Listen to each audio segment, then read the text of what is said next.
নমস্কাৰ, মই প্ৰিয়ংকা কলিতা। আজি আপোনালোকৰ ওচৰলৈ আহিছোঁ এগৰাকী নতুন মানুহলৈ। নতুন নহয়, আচলতে আপোনালোকে জানেই, যাক আপুনি জানে উপাসনা বুলি।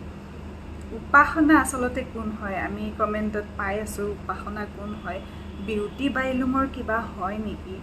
এতিয়া আমি নিজেই সুধি লওঁ উপাসনা আচলতে হয় কোন আৰু বিউটি বাইলুঙৰ লগত ৰিলেশ্যন কি।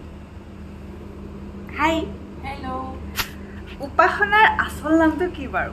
মোৰ আচল নামটো হৈছে বন্দনা শইকীয়া আৰু মই অৰিজিনেলি গোলাঘাটৰ হয়। ইয়াতে গুৱাহাটীত থাকোঁ, মই হেঙেৰাবাৰী। অভিনয় কৰি আছা? কৰি আছোঁ। ধুনীয়া অভিনয় কৰি আছা। ধন্যবাদ সকলোকে, লগতে তোমাকো। বহুতখিনি শিকিবলৈ পাইছোঁ তোমাৰ পৰা, সেইটো কাৰণে তোমাক বিশেষ ধন্যবাদ। ৱেলকাম। আৰু তেনেকৈ কোৱাৰ কাৰণে থেংক ইউ বাৰু। মই শিকাব পৰা হোৱা নাই, তথাপিও ইয়াৰে আৰু এটা মানে কি বুলি কওঁ, চিক্ৰেট এটা আছে উপাসনাৰ, মানে ভাল অভিনয়ৰ। উপাসনাই মানে জন্মগতভাৱে পোৱা বুলিও ক'ব পাৰি বা বায়েকৰ পৰা পোৱা বুলিও ক'ব পাৰি। এতিয়া বায়েক কোন? বাৰ পৰা পোৱা বুলিতো চবেই কৈছে, বাৰ গাত যিহেতু আছে তো সেইফালৰ পৰাই চাগে মোৰ আহিছে। তো কোন হয় তোমাৰ বা? অসমৰ জনপ্ৰিয় ধাৰাবাহিক বেহাৰবাৰী আউটপোষ্ট সকলোৱে চাগে চায়েই, তো সেইখনতে মোৰ বায়ে অভিনয় কৰে আৰু মোৰ বা হৈছে বিউটি বাইলুং। আৰু তাই সমানতে এতিয়ালৈকে হ'বগৈ পৰা নাই বাৰু, যিহেতু মই নতুন এইটো ইণ্ডাষ্ট্ৰীত আহিছোঁ, তো তাই সমান হ'বলৈ চেষ্টা কৰিম। সেইটোৱে, তুমি তোমাৰ বেষ্ট দি যোৱা আৰু ভৱিষ্যতে বিউটি বাকো মানে শ্বেয়াৰ পেলোৱা, মানে আশা কৰিছোঁ। শ্বেয়াৰ পেলোৱা বুলি নকওঁ, বিউটি বা মানে চুমকি বা, আপোনালোকে জানেই নামটো। চুমকি বাই বহুত ভাল কৰি আছে। আৰু যিহেতু বন্দনা চুমকি বাৰে ভণ্টি হয়, তো চুমকি বাৰ ফালৰ পৰাও অলপ অভিনয়ৰ আভাস পায়, কেনেকৈ কৰিব লাগে, কি কৰিব লাগে। চ' মানে আগবাঢ়িব, ভৱিষ্যত ভাল আছে নিশ্চয়। তো তুমি অভিনয়ত কেনেকৈ আহিলা? মানে বাৰ ফালৰ পৰা ইনস্পায়াৰ হৈ আহিছা নে তোমাৰ নিজৰে ইচ্ছা আছিলে সৰুৰ পৰা? মোৰ নিজৰটো ইচ্ছা আছিলে, তো লগতে বায়ো অলপ কয় আৰু, তো এইটো অকণমান ট্ৰাই কৰিবলৈ। আৰু লগতে মই 2019ত মই এটা ৱৰ্কশ্বপ কৰিছিলোঁ। এইটো সকলোৱে জানে চাগে, আয়া ৱৰ্কশ্বপ, মনজিত শৰ্মাৰ। তো আয়াৰ ৱৰ্কশ্বপ মই ফাৰ্ষ্ট বেটছৰ হয়। তাতে মই বহুতখিনি শিকিবলৈ পাইছোঁ, বহুতখিনি মেণ্টৰছৰ পৰা বহুতখিনি শিকিবলৈ পাইছোঁ। অ'কে, তো এতিয়া বাউলি ফাগুনত অভিনয় কৰি তোমাৰ কেনেকুৱা লাগিছে? বহুত ভাল অভিজ্ঞতা, আৰু আগলৈ চাওঁ কি হৈ যায়। বাউলি ফাগুন ভালেই কৰি আছা, আগলৈও ভাল কৰিবা। আৰু এতিয়া আমি জানিব বিচাৰিছোঁ তোমাৰ ডেট অফ বাৰ্থটো ক'বা নেকি? ঠিক আছে বাৰু। মোৰ ডেট অফ বাৰ্থটো হৈছে 24 ফেব্ৰুৱাৰী।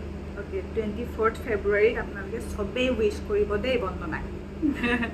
আৰু তোমাৰ হবিজ? মোৰ হবিজ, মই পেইণ্টিং কৰোঁ, ড্ৰয়িং কৰি ভাল পাওঁ, আৰু মই খুব ফুৰি ভাল পাওঁ।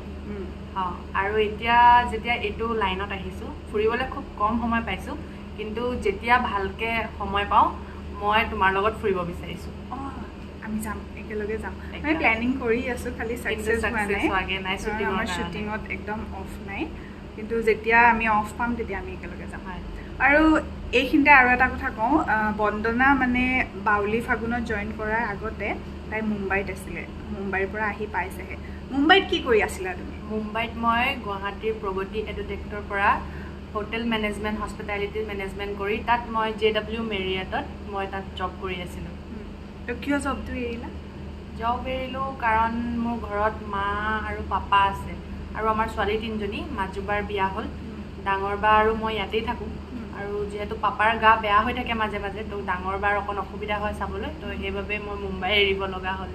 এইটো বাৰু আপোনালোকক কোৱা মানে ৰিজন এটা, কিন্তু মই জানো তাই ঘৰৰ মানুহক এৰি পেলাই থাকিব নোৱাৰে। মুম্বাইৰ পৰা কান্দি ফোন কৰে, ঘৰলৈ যাওঁ বুলি পেলাই।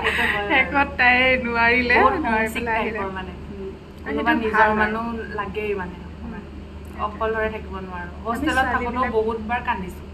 ছোৱালীবোৰ বহুত ইম'চনেল, নোৱাৰোঁ ঘৰৰ মানুহবিলাক এৰি থাকিব। অলপ মানে পাৰ্চনেল কথাত কিবা দুখ লাগিলে সদায় ঘৰলৈ মনত পৰে, এনেকুৱা। সেইটো হয় চাগে আমাৰ চবৰে ন, মোৰো হয়।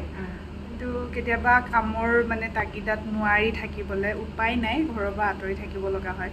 এতিয়াও তাই ঘৰৰ পৰা আঁতৰতে আছে গুৱাহাটীত, আৰু বায়েকৰ লগত আছে, সেইকাৰণে চাগে বেছি ফিল কৰা নাই। আৰু যিয়ে নহওক, আমি বন্দনাৰ লগত কথা পাতিলোঁ এতিয়াৰ পৰা আপোনালোকে চাই থাকিব উপাসনাক আৰু ভালকৈ দেই আৰু এতিয়াৰ পৰা মই বিচাৰোঁ এই কুৱেশ্যনটো নাহক যে উপাসনা বিউটি বাইলুঙৰ কিবা হয় নেকি গম পালে সকলোৱে গম পালে আৰু এনেও ক'ব নালাগে মুখখন দেখিলে গমেই পায় বহুত মিল আছে হয় বাৰু এইটো তো আমি আকৌ লগ পাম অন্য এটি ভিডিঅ'ত বন্দনা আৰু মই কথা পাতিম মনৰ কথা আপোনালোকৰ লগত বাই